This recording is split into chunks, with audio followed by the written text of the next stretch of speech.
तो पिछला लेक्चर में हम लोगों ने क्या पढ़ा था, लास्ट में हम लोगों ने पढ़ा था कोशिका की आकृति को पढ़ लिए थे हम लोग कि कोशिका की आकृति कैसे होती है। आज हमें क्या पढ़ना है, कोशिका के सामान्य संरचना। क्या पढ़ना है, कोशिका के सामान्य संरचना, यानी जनरल स्ट्रक्चर ऑफ सेल। क्या कहा जाता है अंग्रेजी में इसको, जनरल स्ट्रक्चर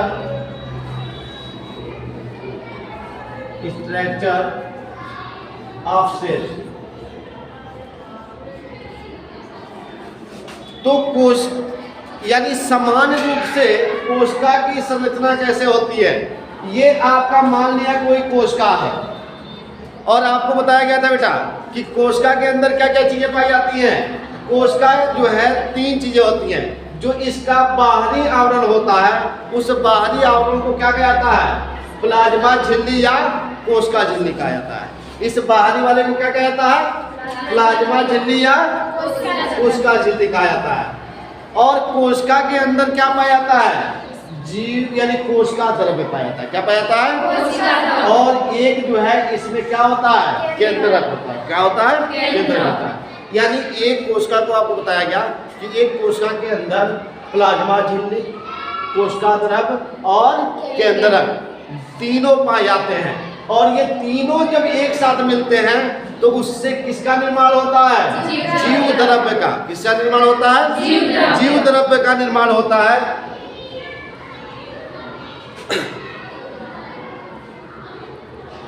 कोशिका झिल्ली, अगर मान लो कि कोशिका में जो है किसी भी हमारे शरीर में चाहे किसी भी जीवधारी में अगर जो कोशिका है, सजीव वस्तु में जो कोशिकाएं पाई जाती हैं, अगर उस कोशिका के अंदर जीव द्रव्य नहीं होगा, मान लो किसी कोशिका के अंदर जीव द्रव्य नहीं है तो वह कोशिका जीवित नहीं होगी।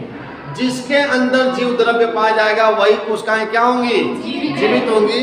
और जिनके अंदर जो है क्या यानी जीव द्रव्य नहीं पाया जाएगा वह कोशिकाएं क्या होती हैं, निर्जीव होती हैं। क्या होती हैं, निर्जीव होती हैं। अब आप लोगों ने देखा होगा कि यानी जीव, या आपने सुना भी है कि जितने भी जीव होते हैं या तो वह एक कोशिकीय जीव होते हैं या बहुकोशिकीय होते हैं। एक कोशिकीय जीव आपको बताया गया था, एक कोशिकीय जीव है जो एक ही कोशिका से मिलकर बना है। बहुकोशिकीय यानी जिन जीवों का शरीर जो है बहुत कोशिकाओं से मिलकर क्या हुआ है, बना हुआ है, वो क्या होता है, बहुकोशिकीय जीव होता है। प्रत्येक कोशिका में एक महत्वपूर्ण जीवित तरल पदार्थ रहता है। बताया जा रहा है, आपकी बुक में दे रखा है कि प्रत्येक कोशिका में जो है एक जीवित तरल पदार्थ रहता है। उस जीवित तरल पदार्थ को क्या कहते हैं, जीव द्रव्य। यानी प्लाज्मा झिल्ली कोशिका द्रव्य और केंद्र के तीनों मिलकर क्या बनाते हैं, और यही तो जीवित है जी। मैंने बताया कि जिसमें जीव द्रव्य, जिस कोशिका में जीव द्रव्य नहीं होगा वो कोशिका जीवित नहीं होगी, वो निर्जीव। अब इसका संरचना कैसे होता है, तो ये कोशिका द्रव्य क्या होता है, पहले हम जानते हैं कि कोशिका के अंदर जो कोशिका द्रव्य, इसके बाद से केंद्रक में इसके बाद बताऊंगा। सबसे पहले मैं कोशिका द्रव्य बताता हूँ। कोशिका द्रव्य क्या है कि जितने भी कोशिकाएं हैं बेटा, कोशिका के अंदर जो है बताया जा रहा है कि जितने भी कोशिकाएं, यानी कोशिका द्रव्य के बारे में मैं बता रहा हूँ कि जितने भी कोशिकाएं हैं, कोशिकाओं के अंदर जो है एक तरल पदार्थ पाया जाता है। क्या पाया जाता है, और उन्हीं तरल पदार्थों को हम क्या कहते हैं, कोशिका द्रव्य कहते हैं।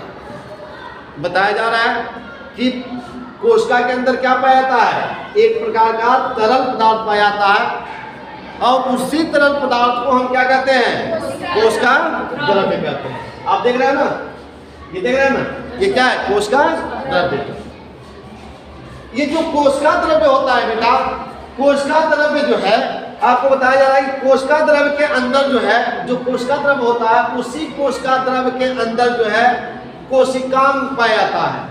कोशिकांग समझते हो, कोशिकांग किसे कहा जाता है, कोशी मीन्स कोशिका, अकांग मीन्स क्या, अंग। यानी कोशिकांग का मतलब क्या, कोशिकाओं का अंग। जैसे हमारे शरीर में अंग होता है ना, और हमारे शरीर के अंग क्या करते हैं, अलग अलग कार्य करते हैं।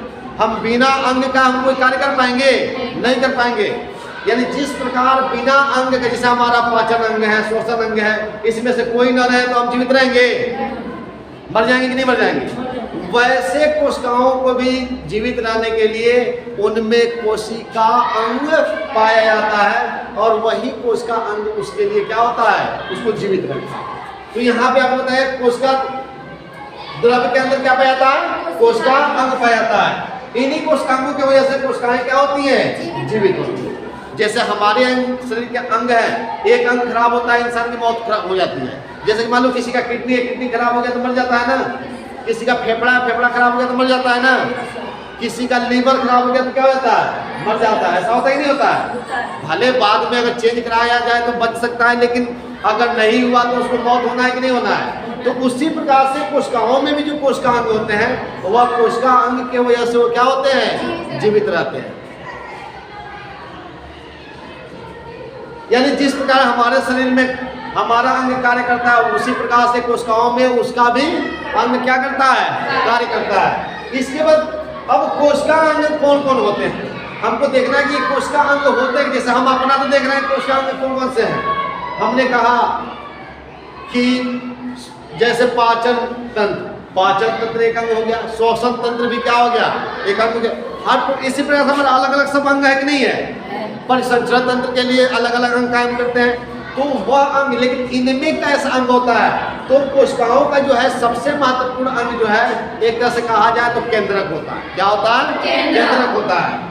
केंद्रक के बाद जो है जो अन्य अंग है, केंद्रक के महत्वपूर्ण अंग कौन सा है, केंद्रक ही है। और केंद्रक के बाद से जो अन्य अंग होते हैं उन अंगों में जो है माइटोकॉन्ड्रिया है। क्या है, माइटोकॉन्ड्रिया है, गाल्जी काय है, अंत प्रतिवही है, इसके बाद से जालिका है, राइबोसोम्स है, लवक है, लाइसोसोम और रसधानी है।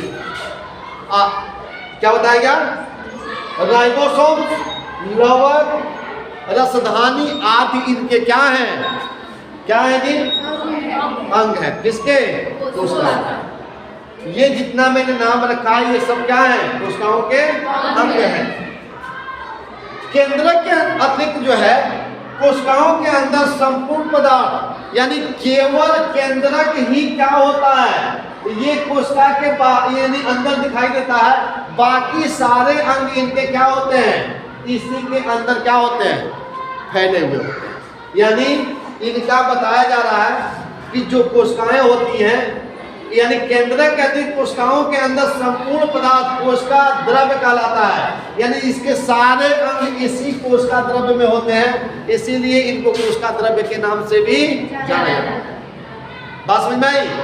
तो मैंने क्या बताया कि संरचना में हमने सामान्य संरचना में आज हम लोगों ने क्या देखा कि कोशिका के समान संरचना में बताया कि जितने भी कोशिकाएं हैं बेटा, कोशिकाएं 3 चीजों से मिलकर बनी होती है।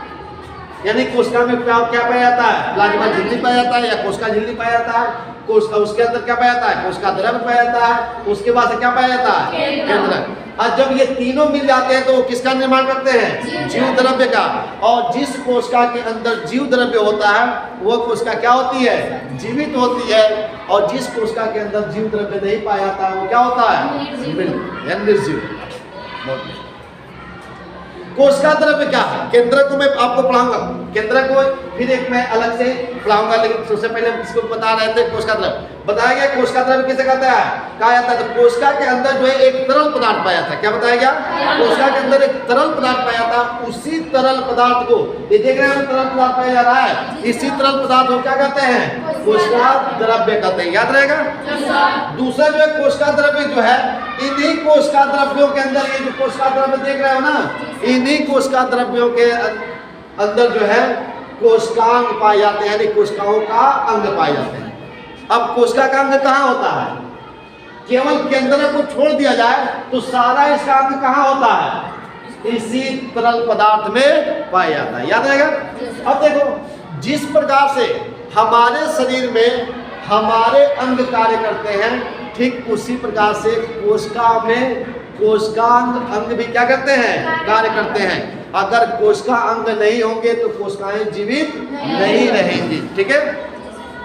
नेक्स्ट बताया गया कि कोशिका अंग कौन कौन से होते हैं। तो कोशिकांग में सबसे महत्वपूर्ण कोशिकांग कौन होता है, केंद्रक होता है। और केंद्रक के बाद जो अन्य अंग होते हैं, जैसे जो अन्य अंग होते हैं उसमें बताया गया आपको माइक्रोकांडिया, गाल्जी कार, अंतःप्रत्ययी जालिका, राइबोसोम्स, लवक, रसधानी, ये आदि क्या हैं?